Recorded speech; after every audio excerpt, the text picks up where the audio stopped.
Во минутите посветени за здравието, денеска ќе обрнеме малку повеќе внимание за овошјето, кое што всушност е можеби едно од најпопуларните овошки во раната есен и секако денеска ќе наведеме повеќе причини плюс зошто треба максимално да ги искористиме во овој период, особено кога можеме да ги консумираме свежи. Станува збор за модрите сливи. На оваа тема разговарам со Љупче Трајчев, нутриционист и доктор по природна медицина. Добро утро и добре дојдовте. Добро утро, благодарам на поканата и поздрав до сите гледачи на македонската телевизија.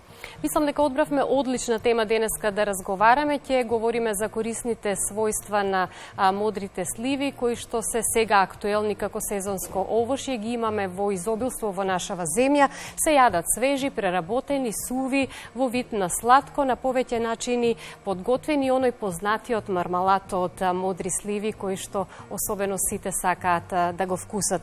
Сливите се особено нутритивно сконцентрирана храна и имаат ниска калориска, исклучително висока хранлива вредност. Но нешто повеќе за квалитетот на модрите сливи ќе ни кажете вие. Па вака сега, сливата како слива, збориме за модрата слива, многу интересно овоше што според сите испитувања, дури и оние доктори, знаеме пред неколку години имаше категоризација на овоше, зеленчуци и сите дарови од природата, јас така ги нарекувам, според крвни групи. Единствено сливата е онаа која што може да ја конзумираат сите крвни групи, меѓутоа јас не се сложам 100% со тие испитувања дека одредена крвна група не треба да внесува одредени намирници. Тоа зависи многу од други фактори за кои што сега нема да зборуваме, меѓутоа интересно е што еве и според нивната поделба сливата е едно овоше кое што може да го конзумира апсолутно сите и како што каже има низ гликемиски индекс или содржи малку калории, само 46 калории на 100 грама, што е значително малку. Освен тоа што содржи малку калории, модрата слива помага и за оние кои што имаат диабетис, слободно може да ја користат, диабетис тип 2, слободно може да ја конзумираат сливата, затоа што не само што нема да го покачи шекерот, ќе го намали шекерот и тоа особено во утринските часови, нели секое утро, како што сме советувале многу пати, треба да се испие прво вода или чај и потоа да се конзумира овоше. Сливата е токму она која што, како што каже и тие сега, баш сезона на модрата слива и која што, например, треба да се започне денот со незе. Освен тоа што ќе го намали диабетот, добро е за сите луѓе кои што сакаат да ги прочистат своите црева, затоа што содржи многу билни влакна, нерастворливи, оние кои што ќе навлезат во нашите цревни ресички, ќе ги исчистат и ќе зголемат перисталтиката на цревата, а таа е најбитна во нашиот организам. Зошто? Затоа што со слаба перисталтика храната само ќе помине, нема да се абсорбираат хранливите материи и ако имаме чисти црева, имаме и добар имунитет, а имунитетот е клучен за нашето здравје, освен тоа е богата и со витамин С, кој што исто така го зголемува здравјето и го покачува имунитетот на нашето тело и оној одбранен систем го доведува во тоа ниво да може да се одбрани од сите оние патогени, вируси, бактерии и сето она што е непожелно за нашиот организам. Се тоа што го кажавте се потврдува и со информацијата дека сливите содржат над 15 различни видови витамини и минерали и низа фитохемикали, помеѓу кои и моќни антиоксидативни компоненти кои што ги споменавте. Сливата содржи многу флавоноиди кои што се богати со тие фитохемикали. Фитохемикалиите се посебна група на антиоксиданси кои што исто така освен во овошките ги има многу и во билките, посебно во билките, меѓутоа овошето е една целосна храна, додека билките не се, тие содржат само фитохемикали, ако ја зимаме сливата во предвид, таа е еден спој на минерали, витамини и фитохемикали. Богата е со витамин С, витамин Е, витамин К, има магнезиум, железо, калиум и многу други елементи. Сега, јас би ги издвоил да не ги наведуваме сите од оние флавоноиди или оние фитохемикали кои што ги има. Тука се криптоксантинот, кој што е многу значен за нашиот организам, кој што е еден од најдобрите антиоксиданси природни за намалување на ракот, особено на ракот на дебелото црево, како што кажав, заедно со сите оние билни влакна делува да го исчисти дебелото црево и да не допринесе за создавање на туморни малигни клетки во нашиот организам. Исто така, морам да го наведам и зеаксентинот, кој што е многу интересна фитохемикалија. Таа е задолжена за тоа за нашиот организам да се справува со ултравиолетовото зрачење на сливата. Додека сливата се развива, таа го развива тој зеаксентин за да се одбрани од моќното ултравиолетово зрачење. Знаеме дека сливата расте во периодот кога ултравиолетовото зрачење е најголемо. Така, да. Еве сега почнува полека да се намалува ултравиолетовото зрачење, сега сливата е во ек на зрење и треба да се бере секогаш зрела, кога има најмногу хранлива вредност и кога ги има најмногу овие хранливи одбранбени состојки. Значи, секое овошје е чудо од природата. Тоа не може да се направи, да се соберат сите стручњаци во ниедна лабораторија, не може да направат една тревка се што содржи, а не една комплексно овошје кое што содржи толку многу хранливи материи, дел од тие уште и не се испитани. Еве, јас се задржувам на овие, пошто се многу битни. Значи, наутро кога ќе станете, не само што ќе го изчистите вашите црева, ќе го подобрите варењето, ќе се заштитите и, на пример, кога ќе одите на плажа, зеаксентинот ќе ви помогне да не изгорите, да не добиете црвенило на кожата. Значи, секој утро сега слободно може да изедете по пола кило сливи, јас некогаш јадам по кило, 2 наутро, што за мене е тоа нормално, меѓутоа не се почнува одеднаш да се изеда толку, треба секогаш организмот да се навикне на толкаво количество на овошје, што, на пример, би советувал прво да се почне со 5 сливи, па 7, па да се зголемува. Кога ќе се навикне организмот на конзумирање на толкава количина на овошје, е многу полесно, затоа што може да предизвика и диареја ако вие веднаш внесете големо количество на овошје. Вашите црева, на пример, не се толку чисти да абсорбираат све и ќе гледат што побрзо да ја исфрлила таа маса на овошје која имате внесено, така да ова е препорака. Сега сите знаеме дека овошјето е добро, меѓутоа еве за оние кои што не конзумирале доволни количини на овошје, да го почнат тоа постепено да го прават, не наеднаш. Количество па поднатаму. Полека. Секој процес во организмот се почнува полека, затоа што самиот организам е совршен и тој се адаптира на условите кои што ние му ги нудиме и на храната која што ми нудиме. Никогаш не се почнува секогаш одеднаш со здрава храна. Ако претходно сме се хранеле на одреден начин, мора тоа да оди постепено, мораме да му направиме адаптација на организмот. Дури на пушачите одеднаш не треба да ги откажат цигарите, затоа што ќе му направат шок на организмот и тоа треба постепено да оди. Така да организмот е совршен и тој ќе си го најде својот пат, меѓутоа ние мора да му помогнеме и мора тој процес да трае полека.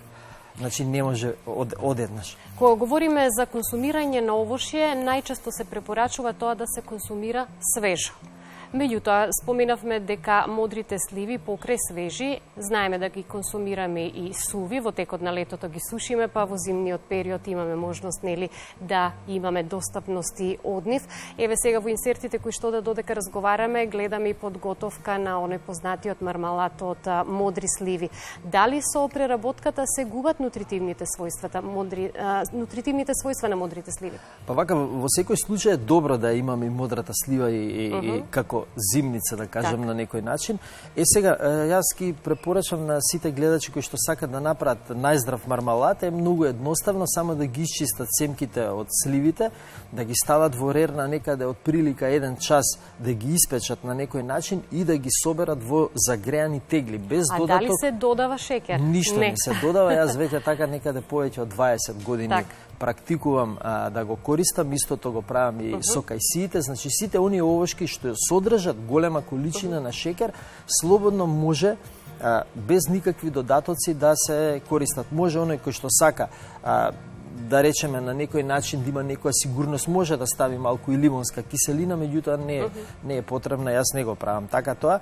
Така да во секој случај се многу здрави. Ќе го изгубиме витаминот тука, витаминот С, затоа што тој е термолабилен, знаеме на 45 степени нагоре, тој веќе се распаѓа, меѓутоа ќе ги задржиме голем дел од витамините, минералите кои што ги има, ќе задржиме тука сите оние растителни влакна кои што ги напоменав. Исто така е убаво доколку има некоја јаболка која што е сладка јаболка, која што содржи повеќе шеќери, да се измеша со сливите, затоа што јаболката содржи пектин, кој што на некој начин и ќе го згусне малку, ќе ја згусне оваа смеса, ќе ја направи и повкусна, така да може да се направи една таква комбинација. Така да препорачувам да се стави како зимница на овој начин модрата слива. Исто така кога сме кај сушењето, како што напоменав, убаво е да се суши сливата, може да се суши слободно на сонце, затоа што таа не содржи етерични масла за разлика од билките кои што се сушат на сенка. Можат слободно на сонце, можат во сушара, меѓутоа температурата да не биде повисока од 45 степени, затоа што да не се изгуби витаминот С. Витаминот С вака ќе може убаво да се спакува, да речеме, во модрата слива, кога температурата не е повисока од 45 степени. Според мене, сушењето на овошјето е нешто најдобро што може да биде, најдобар начин на конзумирање. Освен тоа, со сувото овошје може да се направат подоцна компоти, може сувото овошје да се стави 3 часа во вода и после да се конзумира како свежа и да се испие и водата.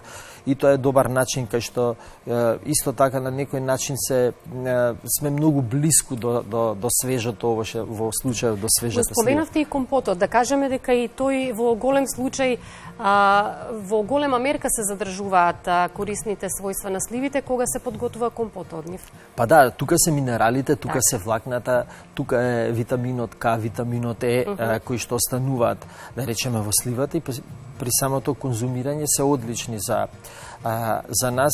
Сега ќе го изгубиме витаминот С, меѓутоа ние имаме во зимскиот период други овошје со кои можеме да го надополниме витаминот С.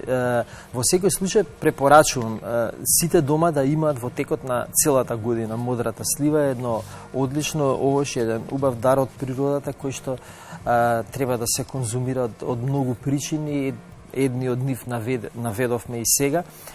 Секако сега во големи количини кога е свежа, секогаш треба овошјата свежа, меѓутоа е добро да ги имаме и во текот на зимскиот период, знаејќи дека зимоска имаме 2-3 вида овошје и дека треба и дека имаме и увозно овошје, така да добро е да го имаме поготово оние кои што имаат сопствени сливи, е жално за да им пропаднат, така треба да ги искористат и да ги имаат во својот дом во текот на зимата.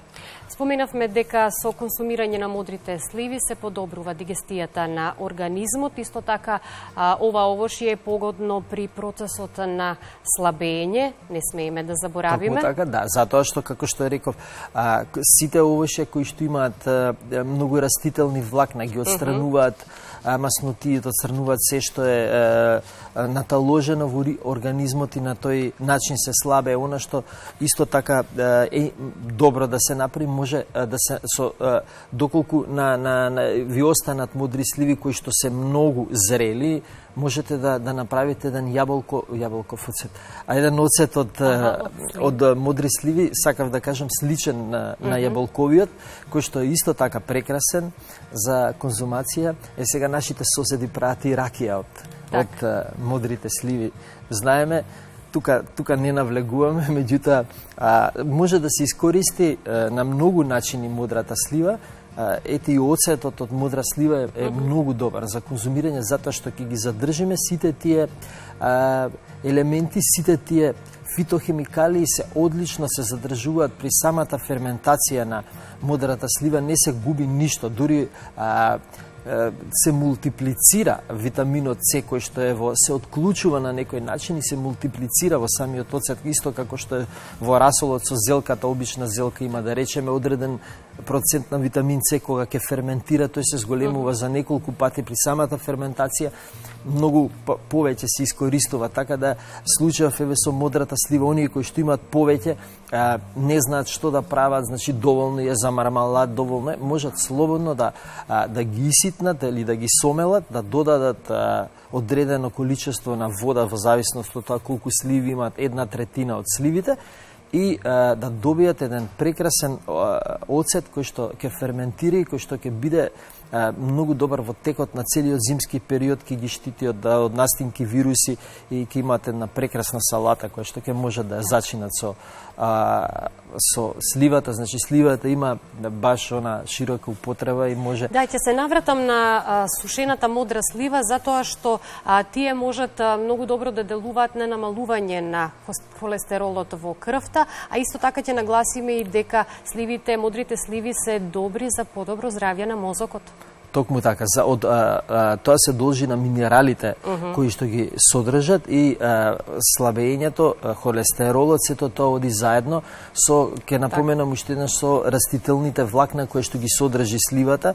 Секогаш кога ги чисти цревата, преку чистењето на цревата подоцна се чисти и крвта, се отстрануваат сите оние оној штетен холестерол, сите оние талози кои што ги имаме во крвта. Тука придонесуваат, како што напоменав претходно, сите фитохемикалии кои што се задолжени за чистење. Тука е и, да не заборавам, за намалување на холестеролот и лимонската киселина која што ја содржи сливата. Сите знаеме дека сливата има една нота на киселост, дури и кога е зрела. Пријатна киселост. Пријатна киселост, тоа се должи на лимонската киселина која што ја содржи, а таа е задолжена за чистење на вените, артериите, а посебно на капиларите, кои што може многу добро да ги исчисти, заедно со витаминот Е, кој што го знаеме дека е витамин за подмладување, за регенерација на сите оние клетки кои што се оштетени, па тука и крвните садови и капиларите. А капиларите се најбитни да бидат чисти, затоа што тие допираат во секој дел од нашето тело, а ги имаме илјадници километри кога би се споиле во нашето тело, и тие се најбитни за носење на храна и кислород во секој дел од нашата клетка, за тие трилиони клетки кои што ги имаме во нашиот спој наречен организам.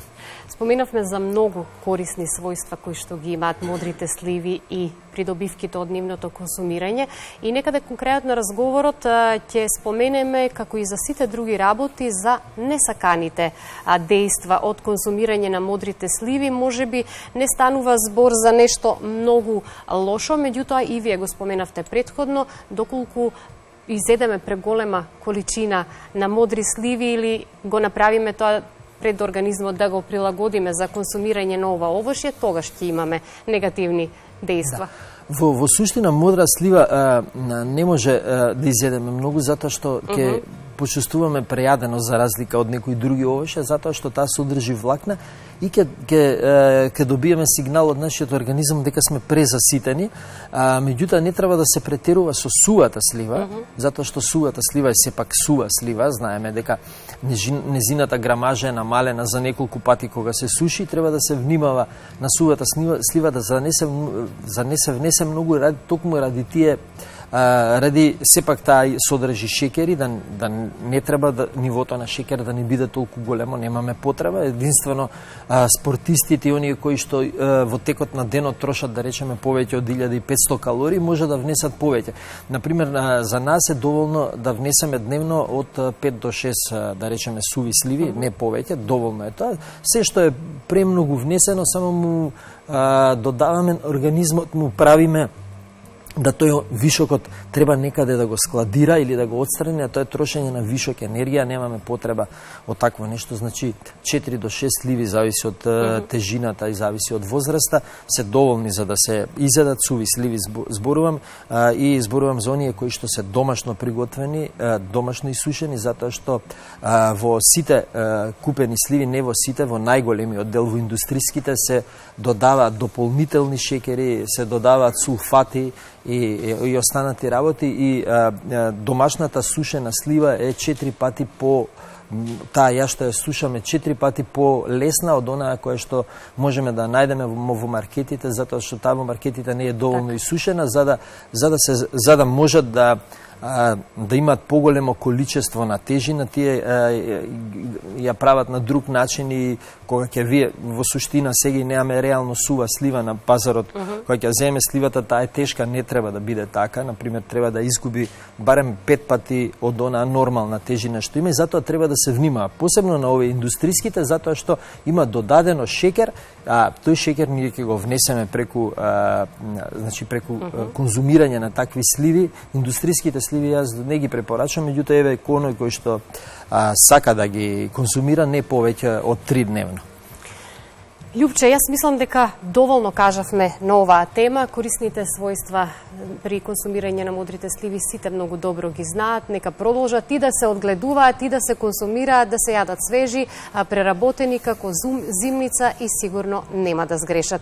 Вие продолжувате со вашите освојување на природните убавини, можеби со екипата на Македонската телевизија преку објективот на нашата камера ќе ве следиме и ќе снимиме нешто што работите на терен, но за тоа во некое наредно издание на Македонија на утро. Ви благодарам многу за гостувањето. И јас ви благодарам на поканата, на гледачите и препорачувам да го конзумираат не само модрата слива, сето она овоше кои што го имаме сега, сите дарови од природата, на нашите планини има прекрасни диви овоше во моментот, капини, малини, оние кои што се наоѓаат во Боровница, кои што исто така вчера вчера беревме диви овоше и печурки на Шар планина. Нашите планини се пребогати со природни, пооргански, најздрави овоше кои што можат, а Македонија е полна со планини кои што можат да си ги наберат бесплатно, само треба повеќе волја, малку енергија да потрошат и сето тоа останато е бесплатно дишење на чист воздух, рекреација и здраво овоше. Убава завршница на нашиот разговор. Благодарам многу за гостувањето.